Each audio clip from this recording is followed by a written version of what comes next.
कि दुनिया के देशों से पुराने जो एग्रीमेंट है उसमें बदलाव करें, कुछ देशों के साथ नया एग्रीमेंट करें। अमेरिका जैसे देशों को मैं समझाने में सफल हुआ कि आप हमारे साथ एग्रीमेंट कीजिए और आपकी बैंकों में किसी हिंदुस्तानी का पैसा है, आता है या जाता है, हमें तुरंत पता चलना चाहिए।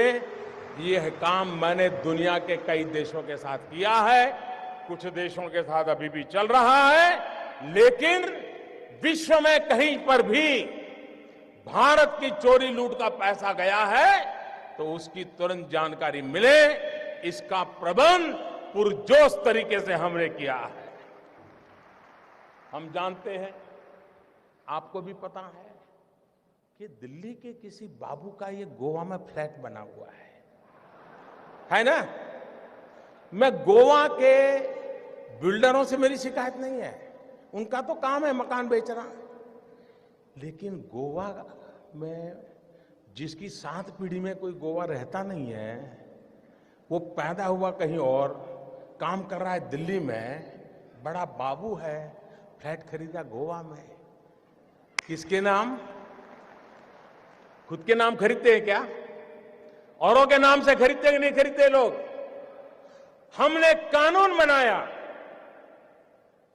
जो भी बेनामी संपत्ति होगी, दूसरे के नाम की संपत्ति होगी, हम कानूनन अब उस पर हमला बोलने वाले। ये संपत्ति देश की है,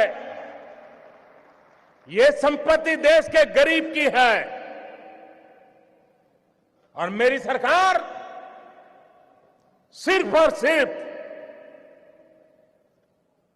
देश में से गरीबों की मदद करना मेरा कर्तव्य मानती है, और मैं उसको करके रहूंगा।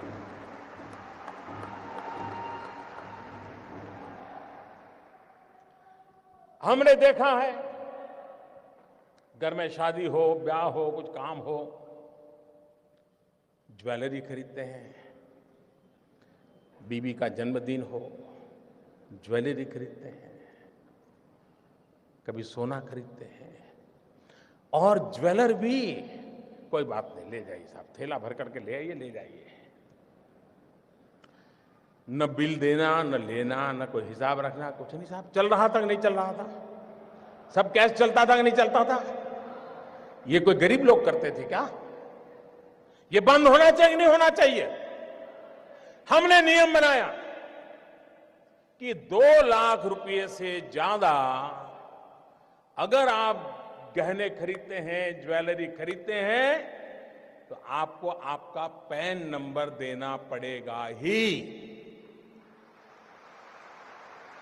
इसका भी विरोध हुआ था।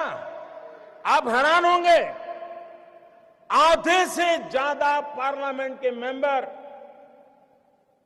आधे से ज्यादा मुझे यह कहने के लिए आए थे कि मोदी जी ये नियम मत लगाओ, और कुछ लोगों ने तो चिट्ठी लिखित में मुझे चिट्ठी लिखने की हिम्मत की है। जिस दिन मैं उसको पब्लिक में करूंगा, शायद पता नहीं वो अपने इलाके में जा पाएंगे कि नहीं जा पाएंगे।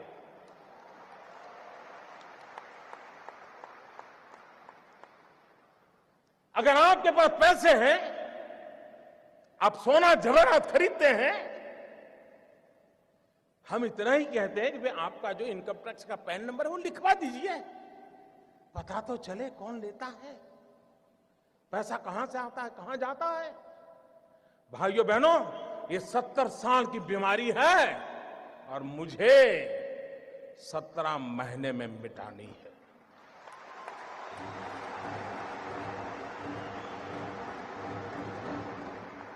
भाइयों बहनों,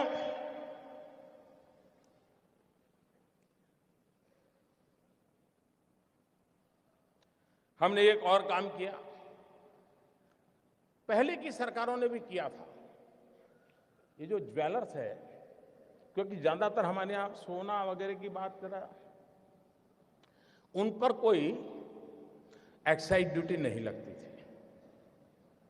पहले सरकार ने लगाने की कोशिश की, बहुत कम लगाई थी, लेकिन सारे ज्वेलरों की संख्या बहुत कम है। एक गांव में एक आध दो ही होते हैं, बड़े शहर में 50-100 होते हैं। लेकिन उनकी ताकत बड़ी गजब है साहब। अच्छे अच्छे एमपी उनके जेब में होते हैं।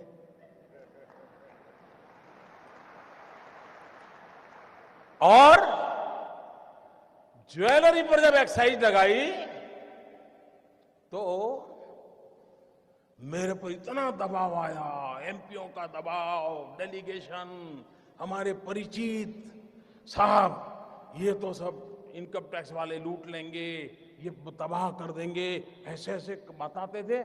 मैं भी डर गया कि यार मैं ये करूंगा पता नहीं क्या हो जाएगा। मैंने कहा ऐसा करो भाई, 2 कमेटी बनाते हैं, वार्ता करेंगे, चर्चा करेंगे। सरकार की तरफ से उनको भरोसा था, ऐसे एक्सपर्ट कमेटी बनाई। पहले वाली सरकारों को ये प्रयास वापस लेना पड़ा था। साहब मैं ईमानदारी से देश चलाना चाहता हूं, मैंने वापस नहीं लिया। मैंने ज्वेलरों को विश्वास दिलाया कोई आपसे ज्यादती नहीं करेगा, और अगर कोई इनकम टैक्स वाला ज्यादती करता है, आपने मोबाइल फोन से उसका रिकॉर्डिंग कर लीजिए, मैं उसके खिलाफ काम करूंगा। ये कदम हमने उठाया था। जिनको पता हो, ये सारा देख करके समझ नहीं आता था क्या मोदी क्या करेगा आगे। लेकिन अगर आप अपनी दुनिया में इतने मस्त थे कि और पॉलिटिकल पार्टी की तरह ये भी आकर के चला जाएगा, मैं भाइयों बहनों कुर्सी के लिए पैदा नहीं हूं।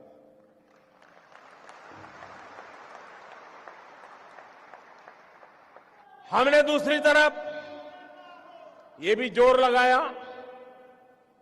अच्छा, कुछ लोग होते हैं मजबूरन कुछ गलत करना पड़ा हो।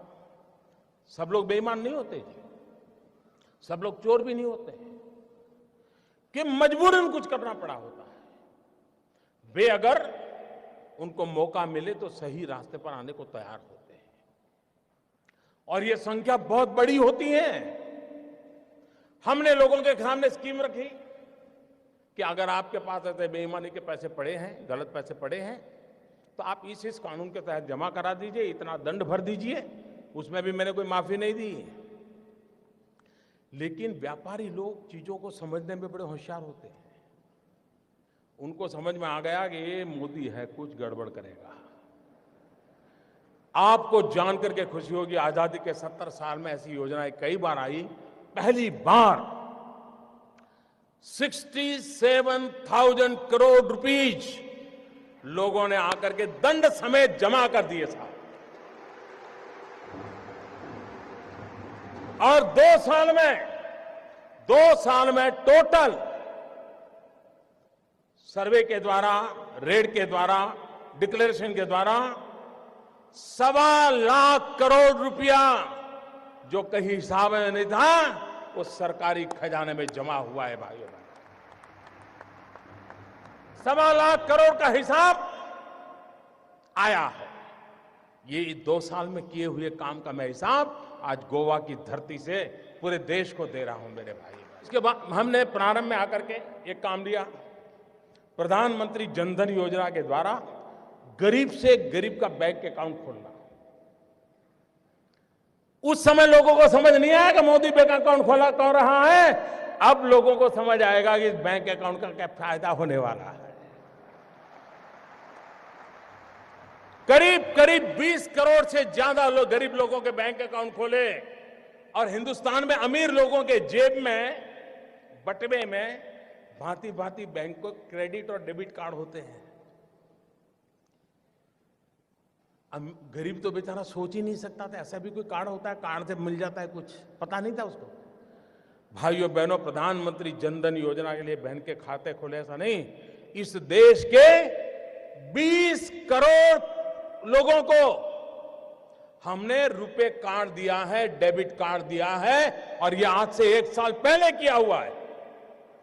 उस डेबिट कार्ड से अगर उसके खाते में पैसे हैं, वो बाजार से कोई भी चीज खरीद सकता है, उसकी व्यवस्था उसमें उपलब्ध है भाई। लेकिन लोगों को लगा नहीं, जैसे हर पॉलिटिकल काम होता है वैसे ही पॉलिटिकल काम नहीं था। मैं धीरे धीरे देश की आर्थिक तबीयत सुधारने के लिए अलग अलग दवाइयां दे रहा था, धीरे धीरे डोज बढ़ा रहा था। मैं डोज धीरे धीरे बढ़ा रहा था। अब भाइयों बहनों, मेरे देश के गरीबों की अमीरी देखिए। मैंने तुमको कहा था कि जीरो अमाउंट से आप खाता खोल सकते हैं। एक बार आपका बैंक में पैर आना चाहिए, बस ये आर्थिक व्यवस्था में कहीं आप भी होने चाहिए। लेकिन मेरे देश के गरीबों की अमीरी देखिए दोस्तों। ये आज जो अमीर लोग रात को सो नहीं पाते हैं ना, गरीबों की अमीरी देखिए दोस्तों।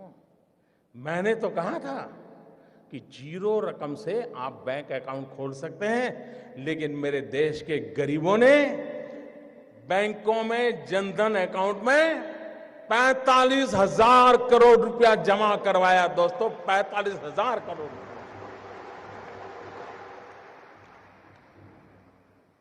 यह देश के सामान्य मानवी की ताकत को हम पहचाने। 20 करोड़ परिवारों को रुपए कार्ड दिया। फिर भी कुछ लोग मानते ही नहीं थे। उनको लगता था यार कोई राजनीतिक गोटी बिठा देंगे तो हो जाएगा मामला। हमने एक बहुत बड़ा सीक्रेट ऑपरेशन किया।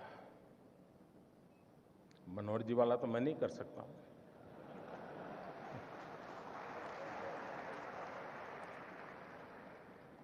दस महीने से काम पे लगा रहा, एक छोटी विश्वस्त टोली बनाई, क्योंकि इतनी नई नोटें छापना, नोटें पहुंचाना बड़ा कठिन चीजें चाहिए। हमारे देश में मतदाता सूची,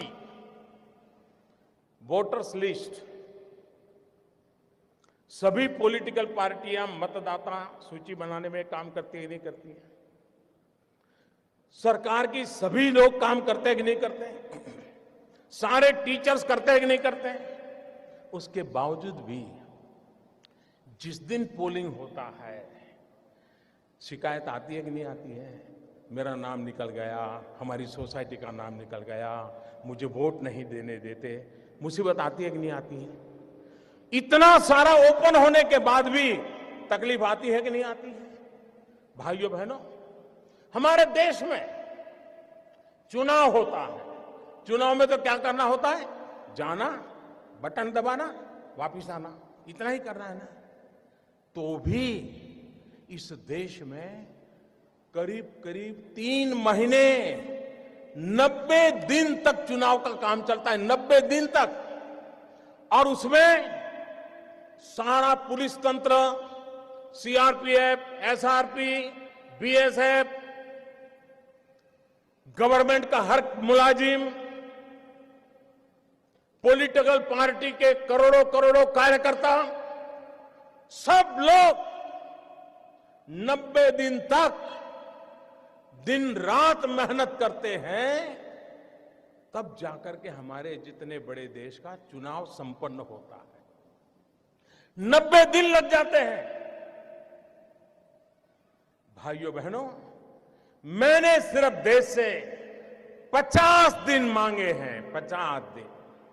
30 दिसंबर तक मुझे मौका दीजिए मेरे भाइयों बहनों।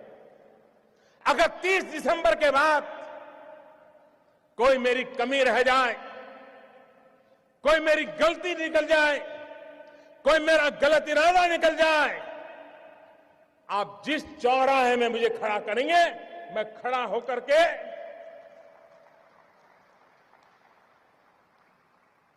देश जो सजा करेगा वो सजा भुगतने के लिए तैयार हूं।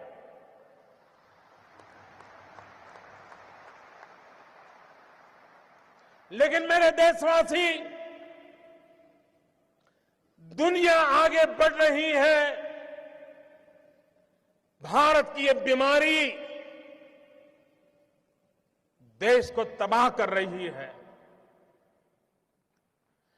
800 मिलियन, 65%, 35 से कम उम्र वाले नौजवान, उनका भविष्य दांव पर लगा है। उसलिए मेरे भाइयों बहनों, जिनको राजनीति करनी है करें, जिनका लूट चुका है वो रोते रहे, गंदे आरोप लगाते रहे, लेकिन मेरे ईमानदार देशवासियों, आइए मेरे साथ चलिए। सिर्फ 50 दिन, 30 दिसंबर के बाद मैं आपने जैसा हिंदुस्तान चाहा है वो देने का वादा करता हूं मेरे देश।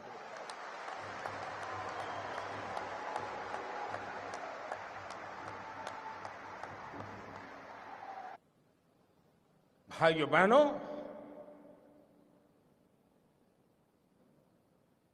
मैंने बुराइयों को निकट से देखा है।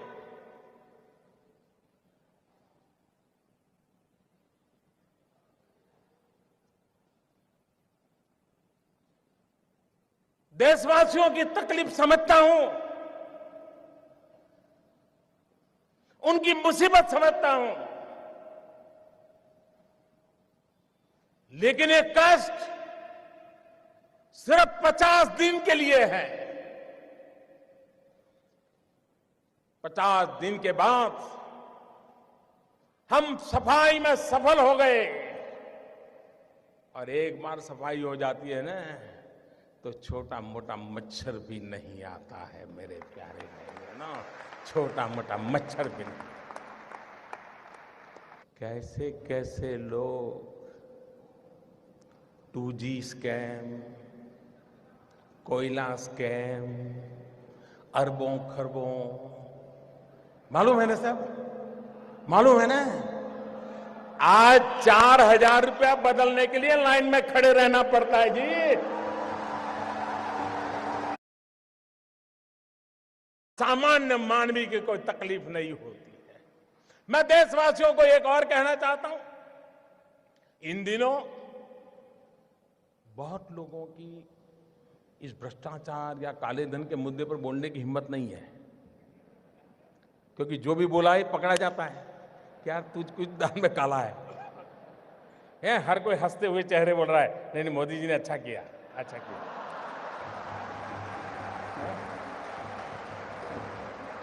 फिर किसी दोस्त को फोन करता है, यार कोई रास्ता है? फिर वो कहता है, यार मोदी जी है, सारे रास्ते बंद कर दिए। इसलिए अफवाहें फैलाते हैं। एक दिन अफवाह फैलाई थी, नमक महंगा हो गया। अब बताइए भाई, 500 की नोट और 1000 की नोट, कोई है जो 1000 की नोट लेके नमक लेने जाता है? और अब लोग मुझे समझ गए हैं। इतने दिन उनको समझ नहीं आया, लेकिन जरा एक डोज ज्यादा आया तो समझ आया। लेकिन ये एंड नहीं है, ये पूर्ण विराम नहीं है। मैं आज खुल करके कहता हूं, ये पूर्ण विराम नहीं है। देश में भ्रष्टाचार, बेईमानी बंद करने के लिए मेरे दिमाग में और भी कई प्रोजेक्ट चल रहे हैं। मेरे प्यारे देशवासियों, मैंने 8 तारीख रात को 8 बजे